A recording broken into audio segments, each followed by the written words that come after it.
Freedom is a heavy load, a great, strange burden for the spirit to undertake. It is not easy. It is not a gift given, but a choice made, and the choice made may be a hard one. The road goes upwards towards the light, but the laden traveler may never reach the end of it. Man approaches the unattainable truth through a succession of errors. Affliction comes to us, not to make us sad but sober, not to make us sorry but wise. You will be required to do wrong no matter where you go. It is the basic condition of life to be required to violate your own identity. At some point, every creature which lives must do so. It is the ultimate shadow, the defeat of creation. This is the curse at work, the curse that feeds on all life, everywhere in the universe. The gravest error a thinking person can make is to believe that one particular version of history is absolute fact. History is recorded by a series of observers, none of whom are impartial. It is change, continuing change, inevitable change that is the dominant factor in society today.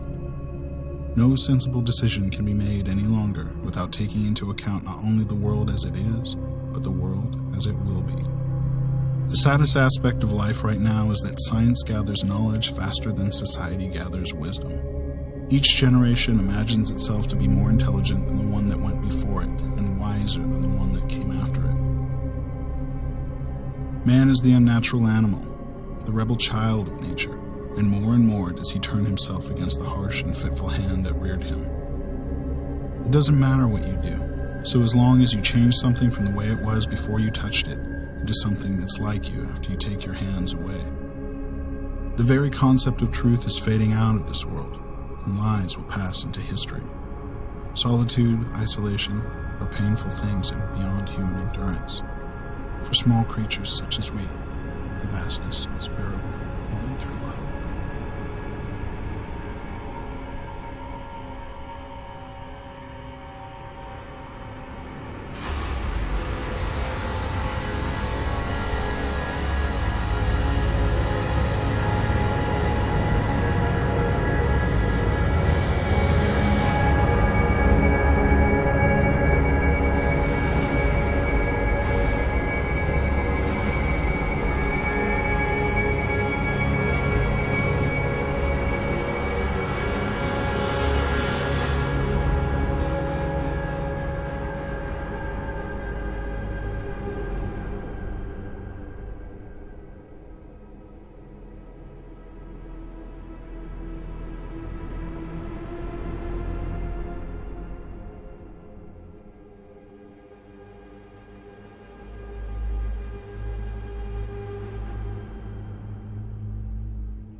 O blessed glorious Trinity, bones to philosophy, but milk to faith, which as wise serpents diversely, most slipperiness, yet most entanglings hath, as you distinguished undistinct, by power, love, knowledge be.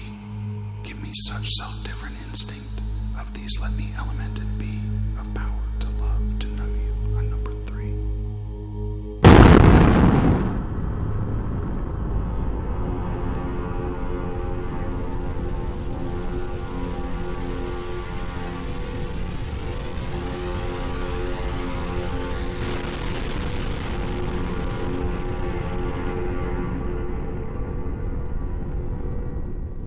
Few people laughed. Few people cried. Most people were silent. I remembered the line from the Hindu scripture, the Bhagavad Gita. Vishnu is trying to persuade the prince that he should do his duty, and to impress him takes on his multi-armed form and says, "Now I am become death, the destroyer of worlds."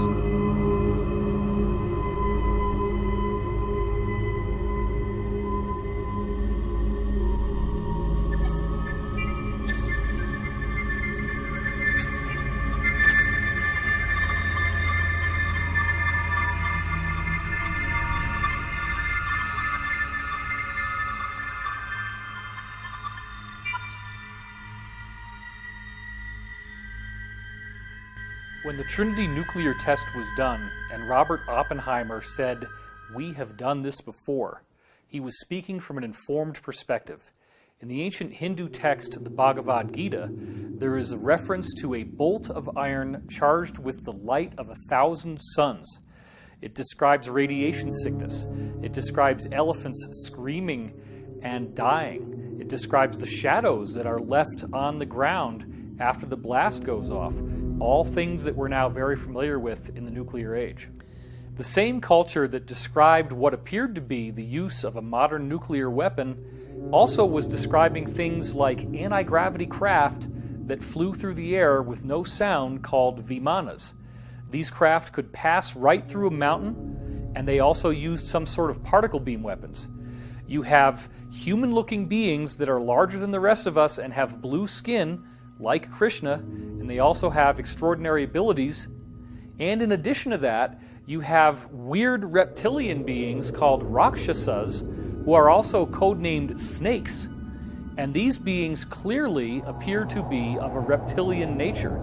This even goes to the point that you still to this day have temples in India in which there are people called Nagas who have a human-like top, but then from the waist down, they literally have a snake's body.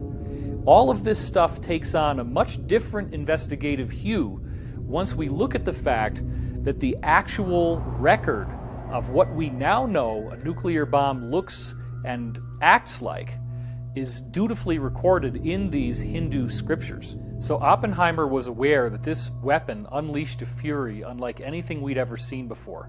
Prior to Hiroshima and Nagasaki, the scientists were the rock stars. Thomas Edison, Alexander Graham Bell, Marconi, Tesla.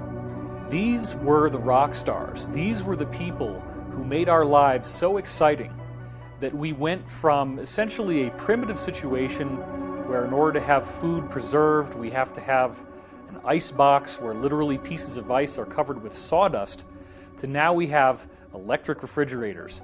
We have electric lights so we can read at night. We have thoughts being beamed wirelessly by radio, and then eventually even pictures through television. This was so exciting. People could travel, transcontinental railroad. All these things were coming out that had never happened before. The private automobile without the need for horses. And then all of a sudden, the nuclear explosion shows that technology hit a screaming brick wall. We could not trust any longer that our toys would be the instruments of our enlightenment. They could actually be the instruments of our destruction. Loading these nuclear weapons ended up basically acting as beacons to a number of ET races in our general area. The primary energy pulse that occurs in one of these explosions sends an energy that feeds back through the fabric of space-time. All stars, all planets are connected through electromagnetic filaments. Scientists call these connections the cosmic web. It looks like a giant spider web all throughout the cosmos. When a nuclear explosion occurs, it sends a feedback through this cosmic web. This is a problem because these extraterrestrials not only communicate through this cosmic web, but they actually travel through it from star to star.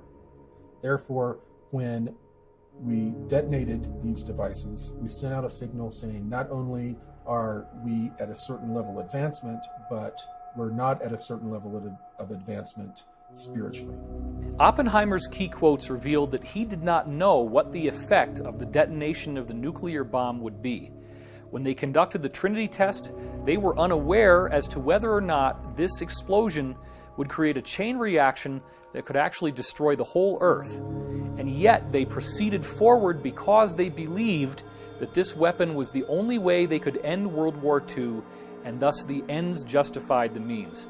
With how potent and how powerful these technologies can be, we can never expect to be able to handle them if we operate them from a low consciousness. When you raise your individual consciousness, when you actually make the effort to become more aware of an individual, that has a mirrored effect to society. It's a law of correspondence, as above, so below.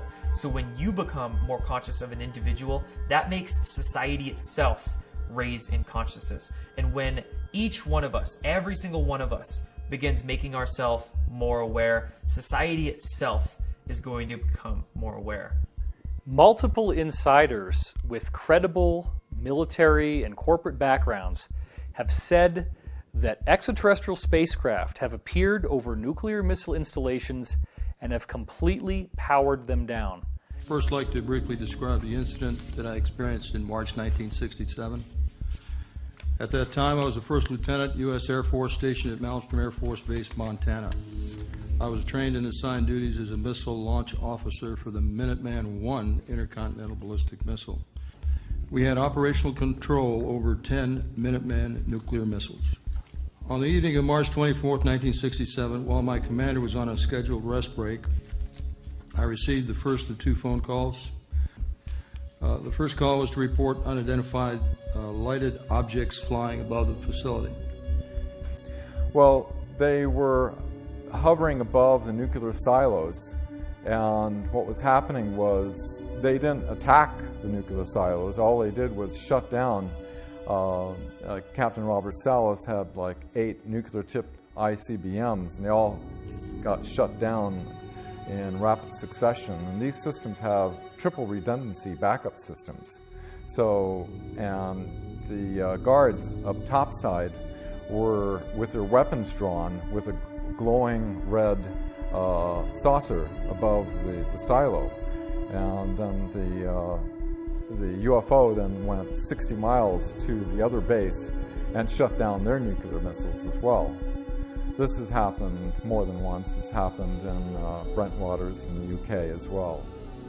What most people haven't heard came to me from 2 insiders, Bob Dean and Pete Peterson, where both of them independently told me that in the year 1990, all of the nuclear warheads in the US and in the USSR completely melted down, became radioactively inert, and even the missiles themselves would just sputter around and wouldn't even fly a straight trajectory anymore. Right during this same time that all of these nuclear missiles were literally melted down inside the warhead, we also have this amazing formation appear on a dry lake bed in Oregon. The Idaho National Guard has a huge mystery on its hands, and that is our top story today. During routine photo reconnaissance missions over Oregon, RF-4 jets spotted and took photographs of a huge carving in the desert over 1,000 feet across. It has everybody talking. I mean, this is just something that, well, it chills you. How would somebody do this? It's incredibly time-consuming. A lot of expertise involved, had to take a long period of time, and maybe a lot of money. From point to point is exactly 11.5 degrees. Exactly. And the outer ones, they're exactly 23 degrees apart. Exactly. No variation. No variation. And there's something else puzzling here, something that you do not see. You do not see tire tracks, the kind of tracks that might be made by a tractor or a plow. No tire tracks and no footprints. In Oregon, I'm Walden Kirsch for NBC News. The reality is that this is the same type of thing that's being done with crop circle formations, but on an even more impressive scale. And that mark was a symbolic statement from the ETs. The mandala, remember, is supposed to be a symbol of the cosmic mind, a symbol of the Creator, the origin of the universe, the geometric nature of how everything unfolds. So they're giving us a message. They're showing us that they will make sure that we stay on track for this positive future that's been promised to us in over 35 different ancient cultures around the world. Ladies and gentlemen, the President of the United States. Good evening, my fellow Americans.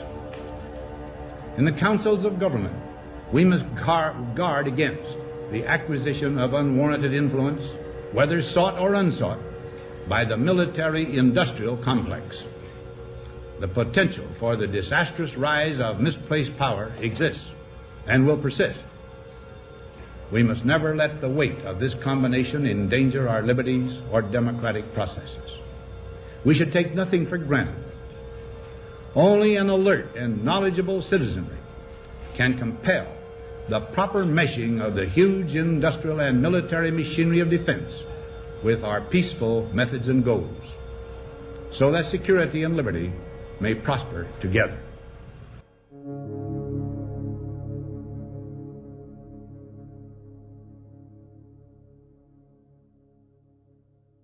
So when I really think about the speech from Dwight David Eisenhower, his farewell speech about the military-industrial complex, it brings up a lot of stuff for me. I was recruited to go off planet in 2006, and it seems to be related to the alternative 3 scenario that relates to creating colonies off planet. And the Mars colony was the planet that was being discussed during that time. And so when we hear about a warning like that, but we don't hear about the actual alternatives or agendas or ET government treaties and some of the things that were taking place, what was he really trying to say? There's so many layers to the military-industrial complex that we're starting to discover now. And I've been definitely researching and digging real deep in order to understand really what he meant. And as many have uncovered and been a whistleblower for, and just my own experience in that Mars recruitment, we discover a secret space program, this multi-level shadow government with compartmentalism, things that happened after the Second World War, and the infiltration coming in from Project Paperclip to the American government, MK Ultra having so many branches. So it's like, okay, here's a warning about the misplaced power that exists and will persist if we as an American people don't start to become empowered, which is basically what I got from it. I could feel a lot of pride in a lot of my family members about that speech. But I would say that I'm a family member that has, I think, recognized some layers that were not brought to my attention growing up, that I've been able to sort of share with them. And again, there's compartmentalism. The NSA signed something in 1947 that made it legal, like a law, that you couldn't disclose this sort of stuff without massive ramifications. And here we are in this particular window, without oaths being signed by many of us, with more freedom of speech and more of an ability to bring light to all of this. And that's why the speech is really relevant, because it rings true to today. Those warnings are something that we're beginning to finally uncover. Actually started back in 1955 with the Eisenhower administration that was forced into a treaty, somewhat of a surrender, with a Nazi faction that had been operating. One of the witnesses that was Brigadier General Stephen Lufkin, who was on Eisenhower's staff, who was aware that he lost control to the corporations and that it would not be in the best of hands. And so once this treaty was signed, Nelson Rockefeller restructured the whole CIA MJ-12 operations. So now our legal government is no longer in the loop. They also replaced the complete MJ-12 group that was originally set up by President Truman with Allen Dulles as MJ-1, or head of the MJ-12 operations of all people, who was highly instrumental in the Nazi infiltration.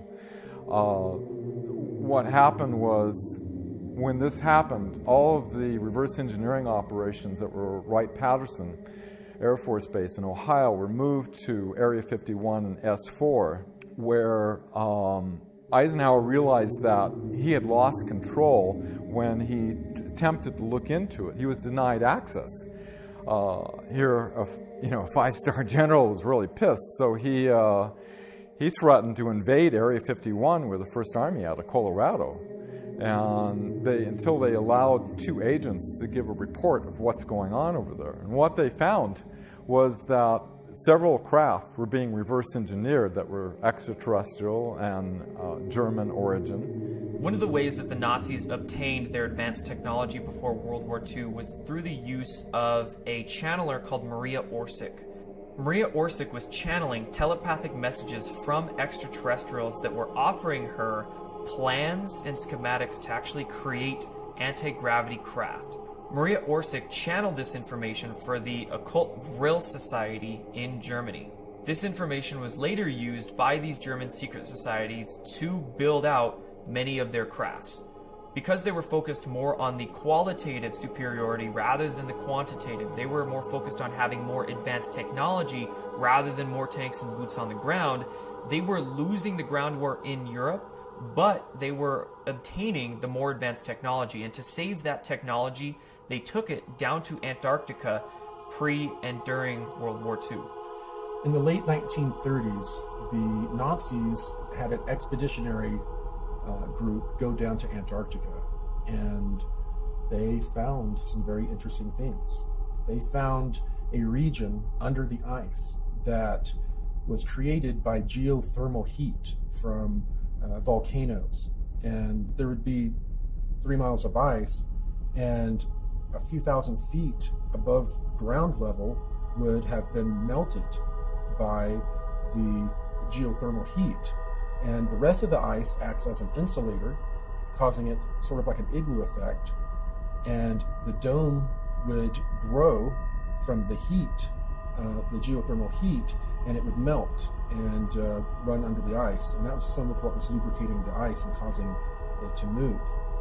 But underneath these areas, they were finding perfect areas to build submarine bases. So not only did the Nazis build out submarine bases, as they developed more and more of their space program, they developed out a massive spaceport.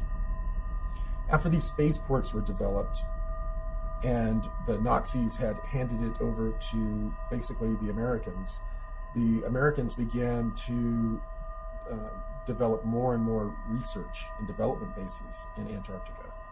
In the late 1950s, a treaty was signed that stated that Antarctica was only to be used for peaceful research.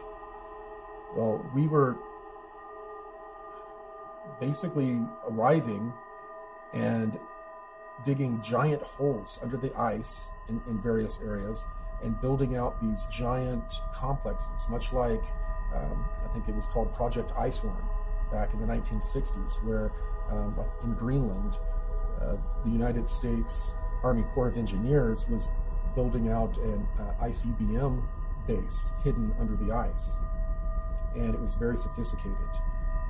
I'm told that they were very similar in when they were built and how they were built to the buildings that were built in this program. Companies that were given access to these R&D bases began to develop NBC testing, they called it, nuclear, biological, chemical testing, which in the programs usually translates into them working with clones, working with different chemical compounds to affect how people develop psychologically or physiologically. So a lot of very, very dark scientific programs began to be developed down in Antarctica, and indeed are going on to this very day. One of the biggest things that the cabal does not want us to know about are the existence of these R&D bases and all of the horrible crimes against humanity that are occurring on these R&D bases. On December 9th, 2015, William Tompkins released his epic book, Selected by Extraterrestrials. I became aware of it early in 2016, but it wasn't until he had conducted several interviews that he and I became friends and began speaking regularly.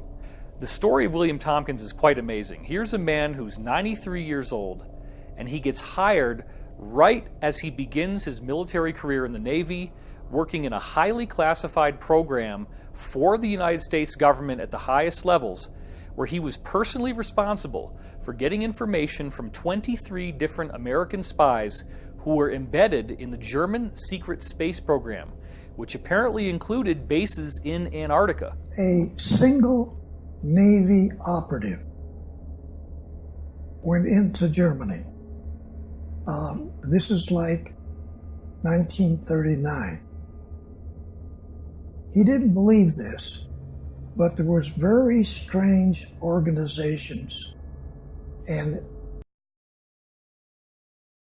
all over, not just Germany, but in the occupied countries too. And strangely enough, Germany was putting in production fantastic vehicles. They didn't have wings on these aircraft. They didn't have empennage or tails. They had landing gears. Some of them were triangular shaped. Some were rectangular shaped. Some were round shaped, like a saucer. And so he, being a spy for the Navy, found out all of these fantastic situations that were going on inside of Germany. And this is an important point. Instead of him going to his boss, coming back to the United States, he went directly to the Secretary of the Navy, Forrestal. Forrestal gets tapped on the shoulder. He gets told, don't select a Navy officer to head up these operatives. What? He's told to select somebody who had never been in Annapolis. Now, almost every Navy officer, whether they're a one-star or a lieutenant commander, they've all been through Annapolis to learn how to be a Navy officer. It turns out Forrestal is told that every book in the libraries, every book in the colleges, every book in the universities, every book on this planet is misinformation. It's misinformation. So, which is initiated by the Draco reptilians as far back as 6,000 years ago. The reptilians really came into control and started to be able to manipulate what was going on the face of the planet about 6,000 to 7,000 years ago. It is true that they have different masking technologies to be able to be in a room and look like a human, but usually they're in underground bases in various places on the globe, as well as in a huge area in Antarctica. The southeast region has a large number of underground caverns that are kept extremely warm, too warm for humans, by geothermal heat. It's a perfect place for all of these colonies that the reptilians have. They're basically cities, huge cities with millions of them. So, the Secretary of the Navy selects Rick Obata. He's not even an American. He comes over here with his family. He goes to school here. He goes to the second year in high school. He leaves school. He joins the Navy as a third-class seaman, works his way up in the Navy. Now he's a commander. Okay? That commander is selected by the Secretary of the Navy to head up all of these operatives, to go back into Germany and find out what's going on. Because that individual had never had misinformation given to him about every technical field on the planet. Everything we learn in the establishment-controlled education systems is specifically designed to program our minds away from the truth. Physics is wrong. Medicine is wrong. History is wrong. Everything we are taught in textbooks is mainly wrong. And this is done purposefully so we don't understand how to move our bodies, how to feed our bodies, what really happened in the past, what technology can really do these days. All of these things, if we learn them, would help us empower ourselves, would help us actually understand what's really going on with our reality. Now, if you were to go to San Diego and look over at North Island, you're going to see a tall building like this. There's a small office in the top of that building, which is a secret office for the Admiral. This is where the operatives come to. So the Admiral's aide comes to my barracks, taps me on the shoulder, and he only says one word: he's here. We drive over to that building, we get up to the top, we go into this conference room, a small room. Admiral Ricobata sits here, I sit here, and one of 3 other bosses that I have are all captains. So now I have 3 captains as bosses, and now a 2-star admiral. He just got another raise. Wow. He just came back from Lockheed. He just came back from Scripps Institute. He just came back from all the aircraft company. Wow. Now he's got these operatives coming in. So the operative sits on the other side of the table. He discloses to us these fantastic things that Germany is doing that make no sense. Now I have 8 girls and 3 PhDs as a group. We put together a package from what the operative brings back. Some of it is photographs. Once in a while it's a manual, hardly any manual.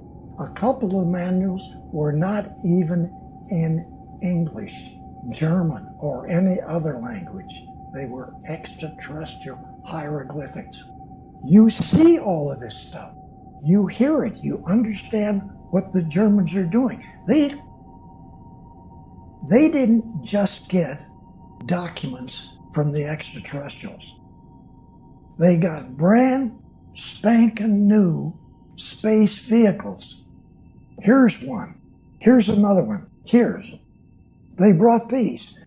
They take you inside. They show you how to drive it. So they put me in a secret laboratory which is designing not flying wings like Northrop does, okay? These are just a fuselage with no wings and no tail.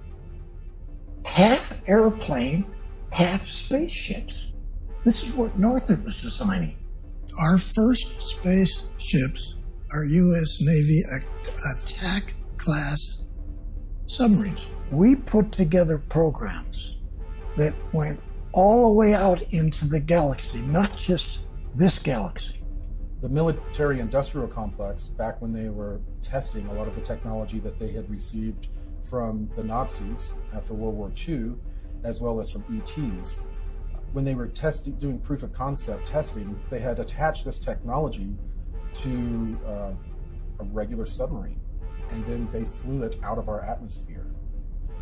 That was the first time that they were really able to fly a vessel out of our atmosphere using electrogravitic technology. The reason that they used the submarine was, of course, because they were self-enclosed. The crews that served on them were used to serving 6 months or more away from home, having all of their supplies with them, and they had the psychology of being able to handle those tight quarters for such a long time. The technology developed to a point to where they developed the finances, this financial schemes, to begin to build out fleets of these long cigar-shaped craft. Some of them were kilometer long or longer, and they could make them longer by putting in sections. And the sections were modular, just like in modern submarines. They could take apart the fuselage and pull out sections. It could, one of these modules could be set for like 3 or 4 months as a laboratory for a bunch of different scientific programs. And then at its next time at port, the modules are swapped out, and then it's a hospital ship. The modules are swapped out the next time, and it's a troop transport, or it's just a long-haul freighter. So these ships are very modular, and in the beginning, they were using power systems that were nuclear. Then they moved to thorium type of electrical generation. And then they moved to some sort of 0 point electrical generation. And that is what they currently use. This is totally unreal that this happened like in 1942 on this planet. Extraterrestrial come from who knows where out in the galaxy. Germany gets to be the country that these Draco reptilians pick out to do 2 types of missions. One, to remove all of the people that Hitler didn't want in his country, and every one of them around the planet. 2, to take every man, woman, and child on this planet and put them in slave factories, men, women, and children, to build and construct all these different types of Draco Navy space battle group ships. This may sound like insanity. This is what happened. He had concluded from what these insiders were telling him that the Germans had actually made treaties with a highly aggressive and highly negative reptilian humanoid race that they've called the Saurians or the Draco. This treaty involved the Nazis actually being given workable technology that is built with our own conventional systems. They use a sort of mercury turbine, or type of mercury called red mercury. And then they are actually able to leave the Earth. They had a settlement on the moon, they had a settlement on Mars, and they were doing this stuff as early as 1939, even before World War II actually started.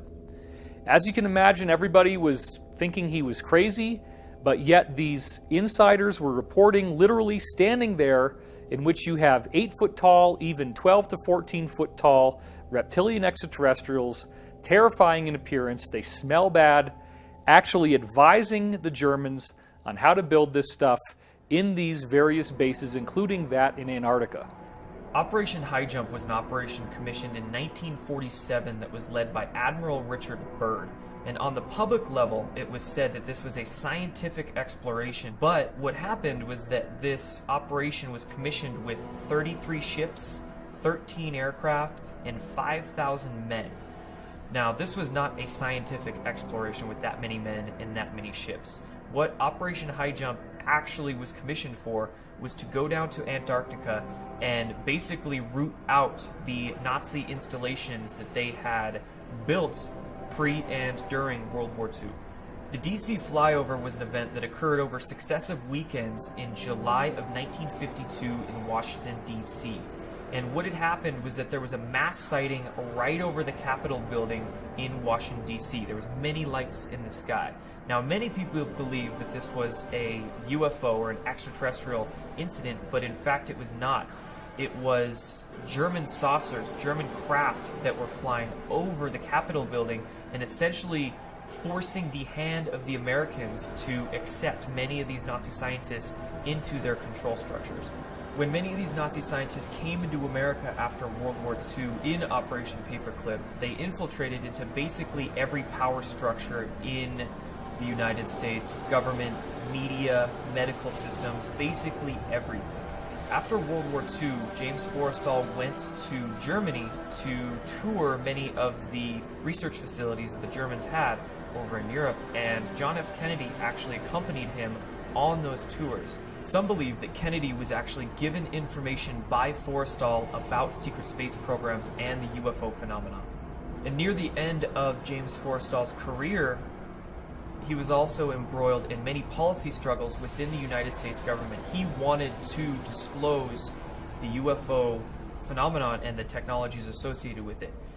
It was said that he committed suicide by jumping out of a high-rise hospital that he was staying in at the time of his death, but of course many people are also believing that he was actually pushed out of the window and in fact assassinated to prevent him from working to disclose these technologies in UFO projects. They had a really troubled Eisenhower that passed over the torch over to Kennedy, before leaving his famous speech of, beware of the misplaced powers when the industrial military complex, and that only an alert, knowledgeable citizenry can protect our future liberties and freedoms. Kennedy, with his background in Office of Naval Intelligence, and documents show that he was aware all the way back to 1942 of operations happening. Kennedy had Allen Dulles as the CIA director. Finding the nefarious activities that Allen Dulles was doing, he eventually fired Dulles and was replaced with John McCone. Because Kennedy was trying to look into these activities, Allen Dulles set up an assassination directive that was revealed in what was called the Byrne Memo, one of James Jesus Angleton's memos that they were attempting to try to destroy all. One intelligence operative was able to pull it, basically saying that Lancer, or the code word for JFK, has been looking into our activities. This we must not allow. This group was working with the group that was with the Treaty of 1955. So when Kennedy put forth a top secret document to the CIA director looking into the MJ-12 and CIA operations with the extraterrestrial, he was silenced with an assassination 10 days later. Years went by. By the way, the Warren Commission, which, Kennedy's famous speech of infiltrated monolithic conspiracy and beware of the dangers of secrecy and secret societies, ironically, the Warren Commission, who said, we have a lone gunman that did this, was all made up of 33rd degree Freemasons. And afterward, the CIA put out a memorandum to its operatives to use the term conspiracy theorist for anybody questioning, and it's used today as a common ploy to discredit people who are questioning the situation.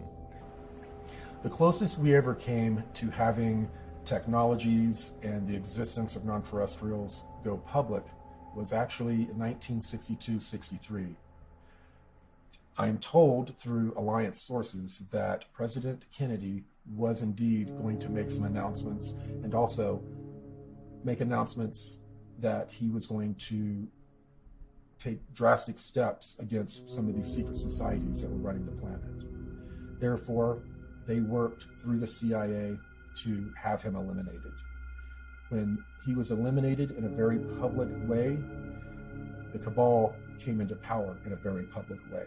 They had been controlling things very covertly up until that point, but since then, they have overtly controlled the destiny of the United States. The very word secrecy is repugnant in a free and open society, and we are, as a people, inherently and historically opposed to secret societies, to secret oaths, and to secret proceedings. We decided long ago that the dangers of excessive and unwarranted concealment of pertinent facts far outweighed the dangers which are cited to justify it. Even today, there is little value in opposing the threat of a closed society by imitating its arbitrary restrictions.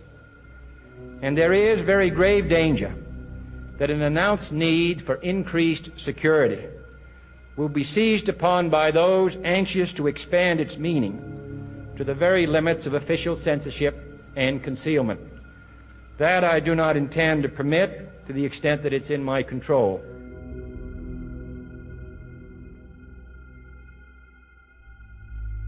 You were both in Skull and Bones, the secret society. It's so secret we can't talk about it. What does that mean for America? The conspiracy theorists are going to go wild. I'm sure they are. I don't know. I haven't seen the web. Number 322. Were you in the same secret society? That's right. Let me answer his question. Excuse me, what are you asking? Whoa. Is anybody watching?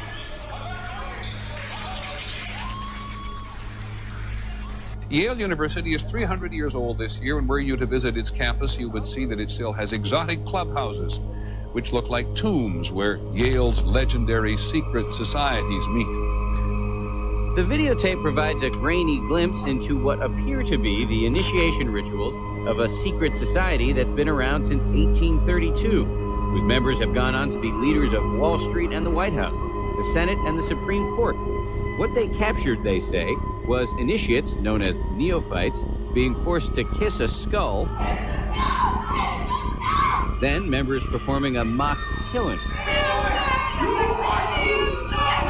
Still, Rosenbaum says the tape is a valuable artifact, an extremely rare view into the secret society that groomed the American ruling class for generations.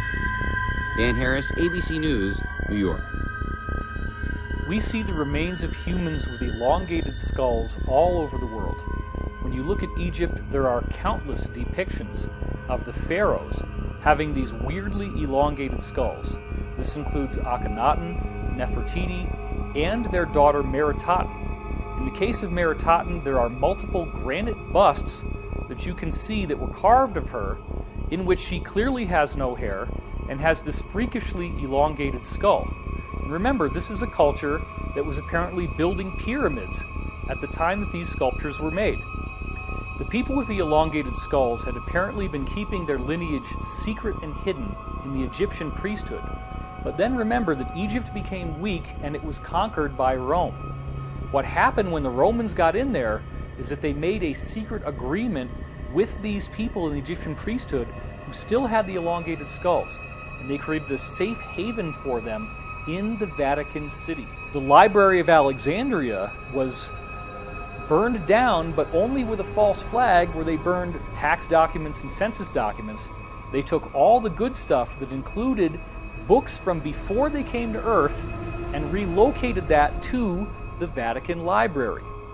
Then you go across to the other side of the Atlantic Ocean, and once again you have a pyramid building culture in Mesoamerica with people depicted in their inscriptions who have elongated skulls.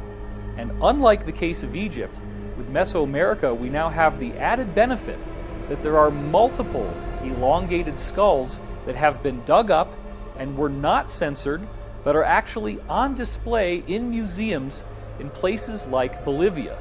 We have the researcher Brian Forster, who is bringing out new examples of elongated skulls, and they are being genetically tested, they're being analyzed, and they have clear physiological differences from the skulls that the rest of us have. These people have very large brains. Discover magazine in the year 2009 came out with an article called "What Happened to the Hominids Who Were Smarter Than Us?" And it describes how in the early 20th century elongated skulls were found in Boskop, South Africa, thus earning them the name the Boskop skulls. And they were given ceremonial burials. Apparently these people were revered in their society. But the article claims that the brain volume is almost twice what ours would be, and thus the average person in their society would have an IQ of 150, and some of them could have an IQ that goes up to 300. These weird elongated skulls were also found in a dig in Siberia in a town called Omsk, and the men who dug them up were so afraid that many of them actually started crying and left their jobs and refused to come back. We furthermore see in the case of the Mongolian conquerors that there were reports of them having weird elongated skulls. And most recently, even in Europe, we have found tombs of the nobility, the wealthy people who preserve their bloodlines, such as in France. And they also have this bizarre elongated skull feature. It wasn't until insiders started talking to me that I thought about the fact that in the Vatican, you see people wearing these mitre hats, and those hats would very nicely conceal an elongated skull. These people with elongated skulls would look like us in their faces, and the hat would conceal the only thing that would make them appear to be different. My research also turned up data on an Italian noble family from the 14th century known as the d'Este clan. And the d'Este clan had very close ties to the Vatican. What's so bizarre is when you look at a painting of Prince Leonello d'Este and someone who is either his sister or his wife, the scholars don't really know, they usually call her Princess d'Este. They both have freakishly elongated skulls in this painting. The story gets even more interesting when you trace the descendants of the D'Este clan, the lineage that they left behind. For what you find is that King George I, who began ruling in 1714, was a direct bloodline descendant of these people who obviously had the elongated skulls in the 1400s. And then you find out that a variety of earlier British consorts, meaning nobility, also were direct descendants of the D'Este clan. Then it gets even more outrageous when you discover that the royal families of Norway, Sweden, Spain, and Denmark are all descendants of the same elongated skull D'Este clan. And let's not forget that only recently we found royal tombs in France and other countries in Europe in which the nobility again had these elongated skulls. And if you think this only has to do with divine right of kings and European nobility, you would be wrong. In 1988, an article in the New York Times traced fully 13 out of all of the 40 U.S. presidents at the time as having a direct bloodline connection to European nobility. In 2012, a 12-year-old girl named Brigitte d'Avignon actually did a much more complex genealogical study of the U.S. presidents using the power of the internet and computers.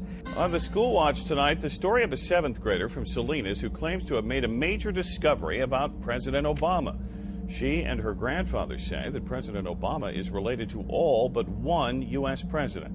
And she found that 42 out of 43 U.S. presidents all had a common ancestor in King John I from England. And this is not just any old king. This is the guy who actually chartered the Magna Carta, which became the defining element that turned into the British Constitution. D'Avignon says she spent countless hours on the internet over the summer researching the lineage of our presidents, a project that started with her trying to trace her own family tree. But I'm the first historian to do all the presidents. So that's almost all of the U.S. presidents that we've ever had. The bottom line is these people are tracking their lineage, they're tracking their bloodline, and they're making sure that their own people get steered into the positions of the highest power and influence worldwide, including the United States of America. Within secret societies, there can be both good and bad people, white hats and black hats. So many of these secret societies are, of course, involved in very dark practices. But there are also secret societies out there that are harboring knowledge and information and technology to keep it out of the hands of the deep state or the black hats or the people that would do detriment with these technologies. Some of the, I guess, very well-known elites, names I won't mention, but are on the front lobes of most watching this video, are highly involved not only in some of the slave trade aspects, but are also involved in dealing with non-terrestrials and dealing with organized crime down here on Earth and how it's related to these programs. I will tell you, Director Deutsch, as a former Los Angeles police narcotics detective, that the agency has dealt drugs throughout this country for a long time. Director Deutsch, I will refer you to 3 specific agency operations known as Amadeus, Pegasus, and Watchtower. I have Watchtower documents heavily redacted by the agency. I was personally exposed to CIA operations and recruited by CIA personnel who attempted to recruit me in the late 70s to become involved in protecting agency drug operations in this country. For the record, my name is Mike Ruppert, R-U-P-P-E-R-T. I did bring this information out 18 years ago, and I got shot at and forced out of LAPD because of it. I've been on the record for 18 years nonstop, and I'll be happy to give you, Congressman, anything that I have. A lot of these elite are running a lot of financial scams, drug programs to raise money for these secret programs that they have going on. And they take full advantage of this access. They probably don't age anymore. You know, a 1%er, you don't know who they are. You don't even know what they look like. You don't even know their name. They could go down and be at a 7-Eleven, you wouldn't even know it. So they could not age and you wouldn't know it. Never get sick. Offspring would be born. They'd be super smart, super strong. Just quality of life improved in every direction. And I'm sure the 1%ers are enjoying that, while the rest of us are dying with diseases and malformities and stuff. They're walking around, body beautiful. So that's just the medical area. Then think about the other things: transportation, the vehicles they travel around, home security, all that stuff. Just it'd be like somebody in modern suburbia looking at a man in a cave. We're the men in the cave. What very often occurs is that an elite will get to a very old, ripe age, or they will die, or they will die in some sort of an accident, publicly. Privately, they are taken, and depending on their level, they are either age regressed or they have their consciousness basically downloaded into a clone that is an exact duplicate of them. They then disappear from the public eye forever and go into these programs or go into retirement. This is something that pops up a lot in the programs, and everyone that is served deeply knows that the elite have access, and many of them never really die. What the deep state or the cabal or the New World Order is a small group of very powerful but very psychopathic individuals that have acquired a lot of money, a lot of technology, and a lot of information over the course of centuries. Definitely your politicians, the older ones, the one that are chair people that command the power, 1%ers, chairman of the boards, those people, that's ones we never know their names, don't know their faces, and they control all the power. The more you get involved in these societies, the deeper and deeper you go, the more compromised you become. You start to learn more and more of the secret teachings. You have to work really hard for the knowledge. It can take years of time. You keep accessing higher and higher levels of rank, and they keep dropping these little seeds in as you go on. Seeds that start to blossom in your mind and make you think differently. Ultimately, if you go far enough down this road, you will be invited to participate in things like pedophilia and human sacrifice. And if you don't do it, it's the offer you can't refuse. They may actually even kill you. Once you partake in these activities, whether you like them or not, they now have leverage they can use against you. If you ever dare to speak out against this group, they have photographs, they have films, they have the footage that can absolutely ruin your life. Deze mensen, de meeste daarvan, hadden een Luciferiaans geloof. En dan kan iedereen zeggen, ja, geloof bestaat niet en God bestaat niet, alles bestaat niet. Nou, voor die mensen was het de waarheid en de werkelijkheid. Hun diende dus iets onstoffelijks. Hun diende wat zij noemden Lucifer. En ik kwam dus ook in die kringen. Alleen ik lachte erom, want het waren voor mij gewoon klanten. Dus ik kwam in wat ze noemden Satanskerken. Ik wou zeggen, we hebben het nu over het satanisme. Ja, oké. Ik kwam dus in Satanskerken, maar ik kwam zeg maar op route even langs, even buurten. En daar was dan op dat moment een heilige mis, een heilige soort mis. En dat was met blote vrouwen en wat drank en dit en dat. En ik vond het alleen maar leuk. Ik hechtte weinig of geen geloof aan hun geloof. Of ik was er eigenlijk niet eens van overtuigd dat het überhaupt allemaal wel bestond. Het was meer een schouwspel. Ja, ik zag gewoon de donkerte en de slechtheid en de diepte daarvan zit in de mens zelf. Ja. Ik koppelde het nog niet zo. Maar ook die kringen verkeerde ik dus in, omdat ja, als gast zeg maar, omdat ik vond het allemaal wel leuk. Al die blote vrouwen en al die dingetjes die daar speelden. Het was het vrije leven. Maar er kwam een moment, toen werd ik dus uitgenodigd, daarom vertel ik dit ook, om mee te gaan doen aan offers in het buitenland.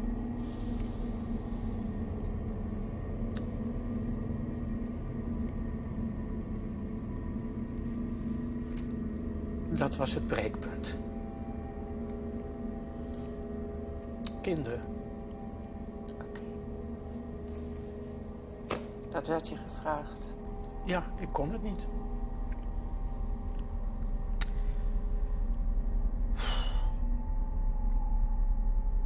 The reason that these elite dark occult societies sacrifice and traffic children, first and foremost, is the energy associated with it. So when a human is in the state of fear and trauma, they release a energy, and this energy can be picked up by essentially negative extraterrestrial beings, negative archonic influences, and they feed off of it. They literally feed off the energetic release of fear and trauma. When these dark groups use children, because a child is not mentally programmed yet as an adult is, they are much more innocent, they're much more connected into their higher selves or into their divine, if you will. The trauma that they release is much more potent than using adults. During these ritualistic practices that the elite participate in, one of the compounds that is released in the children's body during torture, during trauma, is a compound called adrenochrome. It's released out of the adrenal gland during highly traumatized incidents, and this adrenochrome acts as essentially a drug. These secret societies that make up the deep state are nothing new. This actually spans back thousands and thousands of years, and they have always occulted this information for themselves. We need to understand what occulted actually means. Occulted just simply means hidden in Latin. It doesn't necessarily mean good or bad, it just means hidden. So these secret society groups have hidden or occulted this information for thousands and thousands of years. They've kept it to themselves, and they haven't shared it with anybody outside of their inner circles. The secret societies are really more of a front organization that they use to recruit people, and they will gradually over time find out exactly how ruthless and bloodthirsty you are. It is only as you go farther and farther into this, you become embedded with your brothers in a brotherhood, you become more and more involved, you get deeper and deeper in, that then they start hitting you with the really heavy stuff. Until we face as a society that these things are actually happening and that there is a centralized control group that is responsible for this, we will be doomed for these people to continue to exert their control over us. If we don't learn how to respect each other, then we're never going to make any progress. We need to learn from the Me Too movement and understand that there is corruption, there is rape, there is pedophilia, there is child trafficking, there is human sacrifice, there is cannibalism, and all of these things are happening because there is a hidden elite that actually uses these behaviors as part of their religious sacrament. It actually doesn't matter whether you believe that these people exist or not. The bottom line is that they are actually advertising themselves constantly. They do it in movies. There's a whole set of symbols that you can look for in movies that show their influence. They do it in video games. They do it in television shows. They do it in music videos like crazy. They do it in awards ceremonies. And it's always in your face. Now is the time for us to get our heads out of the sand and understand that even if these things do seem unthinkable to us, there are people today who are actively practicing this. The evidence is voluminous, and really what it boils down to is that people don't want to look at the evidence because it is so upsetting. In our obsession with antagonisms of the moment, we often forget how much unites all the members of humanity. Perhaps we need some outside universal threat to make us recognize this common bound. I occasionally think how quickly our differences worldwide would vanish if we were facing an alien threat from outside this world.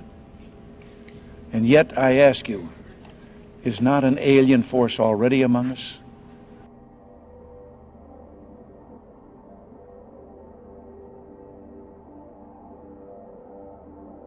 Solar Warden went active 1980, 1981.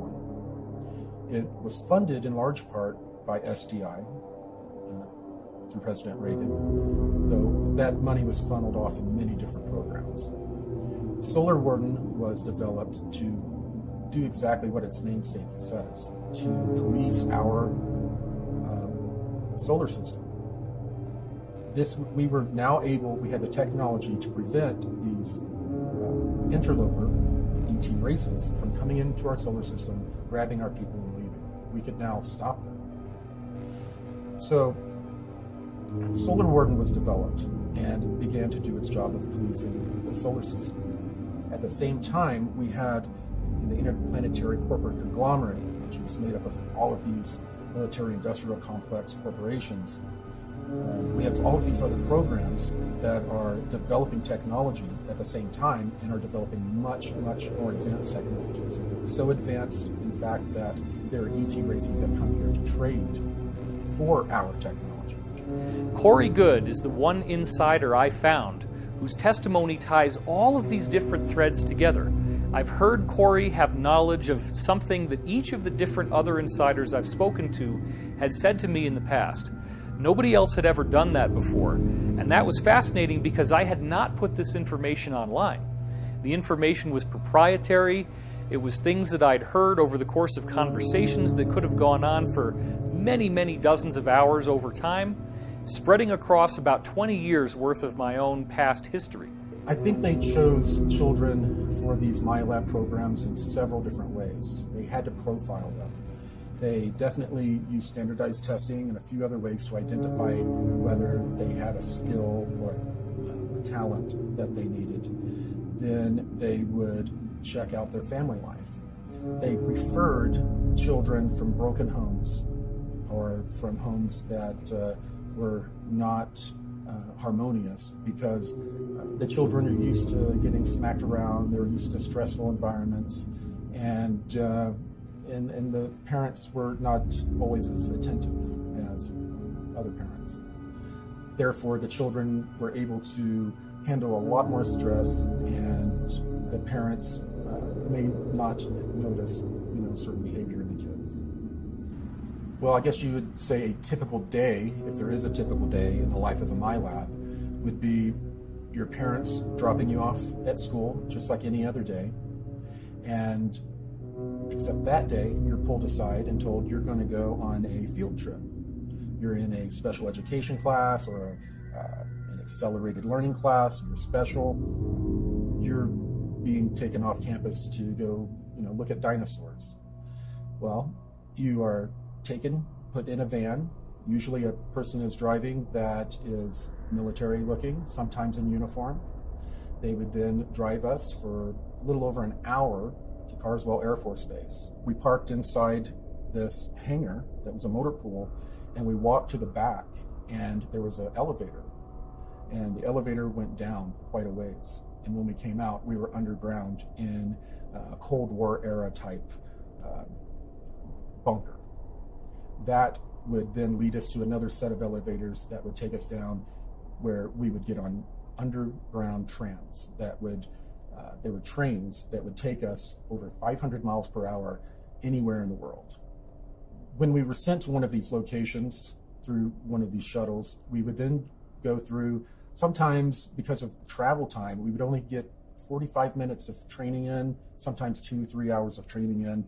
Then we would go back, be debriefed, and they would give us a chemical through a shot, and they would sit us in a chair in front of a movie screen and basically hypnotize us and give us a screen memory of going to a museum and looking at dinosaurs. They would then put us in the same van, drive us back to school, let us out, and as our parents picked us up, we would tell them all about looking at dinosaurs. MKUltra was a program done by the CIA in the 1950s and 60s, and within MKUltra, they experimented with trauma-based mind control through the use of electroshock therapy, through the use of mind-altering drugs, through the use of even hypnotic regression and many other techniques to figure out how to control and program human beings. There was programming at bases. They used military bases because they won't have any interference when they have someone on a military base. And a lot of my programming took place on military bases. I would like to talk about the fact that there are rituals done at the military bases also, and that rituals are not a cover. The people that do the mind control are involved, and rituals are very much a part of how they do things. For example, naval intelligence members or people that are in naval intelligence are usually very involved with Ordo Templi Orientis. And that doesn't mean that everyone in naval intelligence is involved in that. But naval intelligence is responsible for a lot of overseeing of ritual activity in this country. And they are responsible for a lot of this going on. There are other organizations, other agencies involved, but naval intelligence is very involved.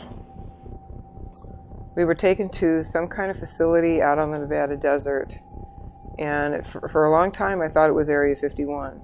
But there was also another underground facility at Tonopah, so either Area 51 or the Tonopah facility was taken to a medical dispensary type of place, and was sat down in a waiting room with the lights off. Everything they did seemed to be to cover memory, to make sure that if anybody did remember anything, being in a room with the lights off, you wouldn't be able to see the people clearly, things like that. I was given fatigues to wear that night, with no rank insignia, no name tags, no identifying marks of any kind. Was forbidden to speak to the other people that I was out there with, beyond what was necessary to run the test. So the situation they put us in was very isolating and very frightening, terrifying actually. And so we got to this facility, we sat down in this waiting room with the lights off, and I still see it really clearly. I could draw a picture. And one by one we had to go off to the side in this little room. Finally they called my name and I went into the little room. It was a small room. There was a security guard in there in desert camo fatigues, wearing a sidearm. He was standing at parade rest. And I was told to lay down on this stainless steel examining table that looked old, like it was maybe from the 40s or 50s. And I laid down on there fully clothed. I didn't have to take anything off. And I waited for a long time with that security guard watching me. And finally some guy in a white lab coat came in, the same door I had gone in to the room in. And he said, "Stay calm," 3 times in this really deadpan, monotone voice. And he walked past the security guard, up the right side of the table, got up to the right side of my head, and then he had a hypodermic needle hidden in the sleeve of his lab coat, and he injected me in the side of the neck right here. And whatever the chemical was went straight to my brain. And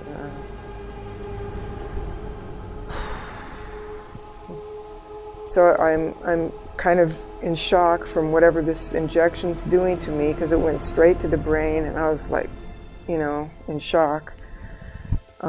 Suddenly there's 2 guys on either side of that table pulling me up by the arms and dragging me off the table and down through this doorway where there was a long flight of stairs going down.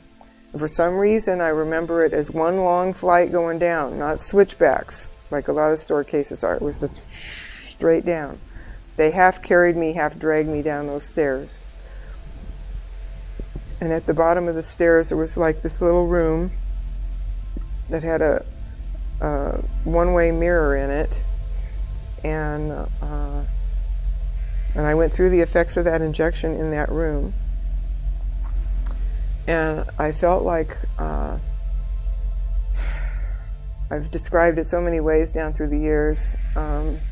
It was kind of like feeling like your body's turning to soda pop fizz or beer foam. It's just like, you know, when your leg goes to sleep and it comes back and there's all the pins and needles and tingling and everything else like that. It was like that was happening to my whole body. But super duper intense, pins and needles. And I just curled up on the floor and just screamed because it was just doing this number on me, you know. And I felt like I was coming apart somehow. I don't know why or how I thought that, but that's how my body felt. It felt like it was just going to come apart and run down a drain in the floor. And I had a feeling that because that mirrored thing on the wall, I think it was a one-way mirror, and they were looking at me through the mirror to watch me go through the effects of this. And I've racked my brain to try to come up with some idea of what this injection was and what it was for. And the only thing I've been able to come up with is maybe they were trying to create a chemical version of ascension. One of the technologies that I was exposed to while in the MyLab programs were the chemical cocktails they would use on us. They would use them to enhance us in many different ways. Some of the ways that we would be enhanced would be if they discovered we had an intuitive empath ability. There was a cocktail that they would give us that would enhance it, make it many-fold stronger. They would also give cocktails to people that would have hormones in them that would make them stronger, faster, and think quicker. A major part of the program was that when you started, they were not quite sure where they would send you. A lot of the kids that were in these programs, they would end up in different syndicates here on the earth working for the cabal, and a small percentage, very small, would end up going into the secret space program. Certain children were picked who had certain DNA, and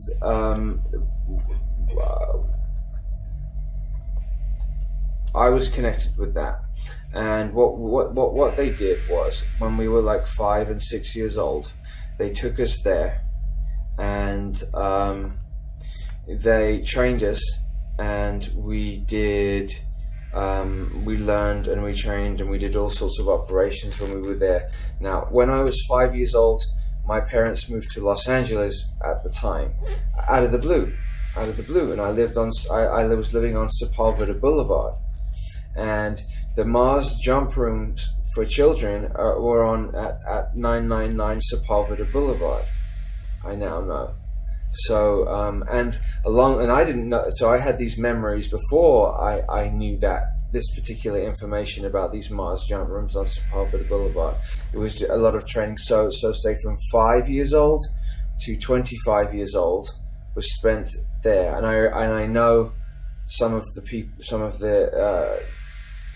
people now who are back here. But what they did then at the end of the Mars, at the end of that thing, is they used age regression technology, brought us back to 5 years old, and then placed us exactly back to where we were.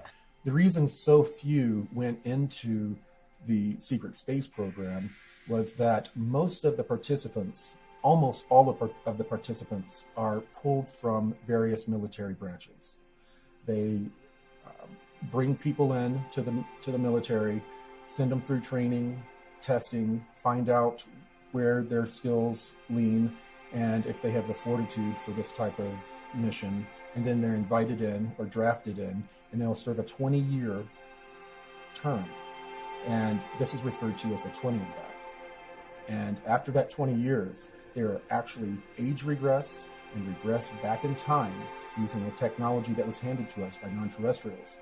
And then they were buttoned up in time and placed back in their life. And then they finish out the rest of their military term and then return to civilian life, having no memory of serving in the secret space program. The whole point of regressing people back in time after serving in the 20 and back and wiping their memory has to do with a deal that was made with an extraterrestrial group that gave us that technology. There's a Nordic group that are engaged in a time and space battle with a reptilian group. This battle's gone on for many thousands of years. When delving into this research, some people formulate ideas that there's only good extraterrestrials here or there's only bad extraterrestrials here. But we need to understand that the law of polarity is universal. There's both good or benevolent extraterrestrials here to help us, and there's negative extraterrestrials here to essentially feed off of us and traumatize us into a state of fear. These negative extraterrestrial species involve some gray species. They also involve many reptilian species and many non-physical archonic entities that can also remotely influence and utilize much of that fear energy and traumatized energy that we release. Towards the end of my training, it started to become pretty clear that I had done very well in the intuitive empath training. I'd done very well in the rest of the general training that I was given. And I was starting to be introduced to non-terrestrial beings. So it became very obvious that I was going to be interacting with non-terrestrials, and I assumed it was going to be in an off-world environment. Little did I know that I was going to be drafted in this program when I was 16 years old. And it was during my Christmas break, between the age of 16 and 17 years old. I turned 17 in February. I was taken from my room. I was then taken to Carswell Air Force Base. I was then transported to the moon, where I sat and signed a bunch of papers that were non-disclosures, were just a big stack of papers signing my life away when I wasn't even 17 years old. The Lunar Operations Command is a moon base, and it was built out originally by the Germans in the late 1930s, early 1940s. While they were building this complex, they had utilized an ancient alien building that was not too terribly far away. They had found a bunch of these buildings on the moon, and they had found one of the buildings that they were able to patch up with some of the concrete they made from the local regolith. They then were able to pressurize it and use it as a base of operations while they built out the Lunar Operation Command. After a number of years, and after Operation Paperclip, it served its purpose and integrated the Nazis into the military-industrial complex, the LOC was handed over to the Americans. When approaching the moon from Earth in an electrogravitic craft, you will find the moon will be at a distance, and then it will grow very quickly in front of you. And then the next thing you know, you are above the surface. You will then fly in the electrogravitic craft at breakneck speeds, except you don't feel inertia. You find yourself hugging maybe 90 feet, 300 feet above the lunar surface, going at incredible speeds until you reach a crater. And then you find yourself orbiting a crater. The person piloting the craft radios in requesting permission to land. You don't see anywhere to land. All of a sudden, a little haze kind of occurs, and then there's a base. It's the Lunar Operation Command. And as you fly down and over, there is a control tower where they control the air traffic. As you fly around this base to make your final approach, you see a secondary crater. And as you fly down into that crater, it's fairly deep, and you end up popping out into the lava tube section, where you immediately see a giant building built into the middle of that lava tube that blocks it. And it's built kind of like the shape of a bell. And it looks like the outside of a battleship almost, the way it's built. You then fly in and land in the bay, and you're now at the Lunar Operation Command. Well, some of the testimony that's come to me over the last year in particular has been nothing short of startling in terms of the degree to which the space program, the secret space program, has expanded. I've talked to people who have said that there is and has been an ongoing extrasolar planetary colonization program that's been going on for decades and decades. I mean, to the point where one of the people who had actually gone, and this was the claim that he made, that he was on a warp-capable spacecraft that went from here to the edge of the Andromeda Galaxy in 20 minutes, and that when they got there, they located at least 8 Earth-like planets in some of the star systems along the edge of the galaxy, and 8 of those planets had human life on them. They were Earth-sized planets with sun-like stars similar to our sun, at approximately the same distances. They wound up using some kind of radio telemetry sensors to determine which ones were broadcasting in conventional radio and television signals. They found 2 planets like that, 2 of which were speaking English. And the minute I heard this, I thought, well, this is complete baloney, or this system, this whole program has been going on for a lot longer than anybody would have dreamed. But he described seeing cities and roads and cars and people and conventional clothing speaking English. And there's only one way that that's possible, I mean, other than parallel universe type of a scenario, and that is that the program's been going on for much, much longer. Right after about the 6-year mark in my 20 and back experience, I found out some very disturbing details that no one on the ship knew about. And, well, almost no one. I was approached by a petty officer Wheeler, someone who I honestly had a crush on, and she used that to her advantage. She needed me and an engineer to help her get into a room, a restricted room, and look into some pods. She wanted to know what was in those pods. She had a bad feeling. Well, we helped her get in, and I was standing watch. She and the engineer opened up one of the pods, and they were cryogenic chambers, and they were full of people that had basically looked like they'd been filleted and cleaned and sent to the market. While I saw this a little bit from a distance, gas was escaping from this pod, and it overcame the petty officer and the engineer, and they collapsed. And as I was turning to run through the door I was watching through, I collapsed. After I came to in the sick bay, they had explained that the 2 others had died in the accident, and that I was being held for debriefing. I was then debriefed, told not to repeat the information to anyone else. If I wasn't a valuable intuitive empath, my fate would have been much different. So they sent me back to my regular duties and told me that from time to time I was going to be pulled over to work on a different deck on a different project. And this project was basically a galactic slave trade.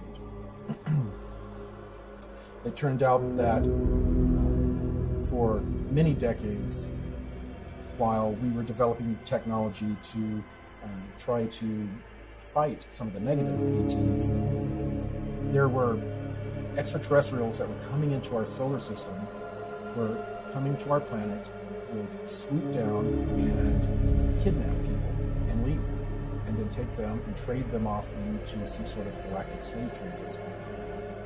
After a while, the benevolent powers that be decided, you know what, this is a commodity. If we start calling our own people and trading them off to these extraterrestrials, we can get trinkets, we can get technology, we can get biologicals, and that's what happened.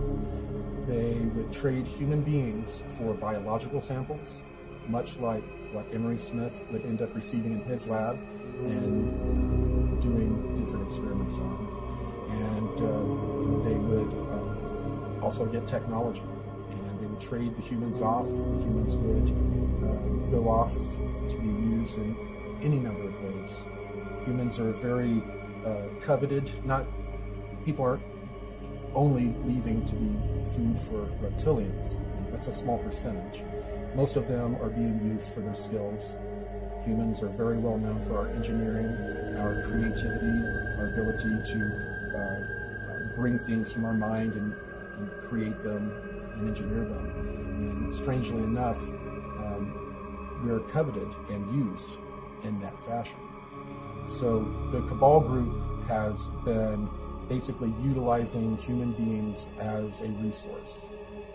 So as little groups of people from all of these different programs started to join and work very quietly and secretly to not only find out the full truth of what was going on, but find a way to combat it. The SSP Alliance is a very small fraction of the overall secret space program or secret space programs, under 1%. So the only technology that they have is what they brought with them when they defected. It is a ragtag group that is doing their best to bring full disclosure to humanity. They don't want a slow, protracted disclosure. They want all of these technologies given to all of humanity at once, not to any one group, any one country, to everyone at once. And that is what the Secret Space Program Alliance has been working for. The collective story that these insiders have shared with me is much bigger than where the UFO community had been going up until then, and thus it has utterly revolutionized the whole basic discussion of what everyone is now talking about. Whether they agree with it or not, everyone has had to deal with the concept of the secret space program.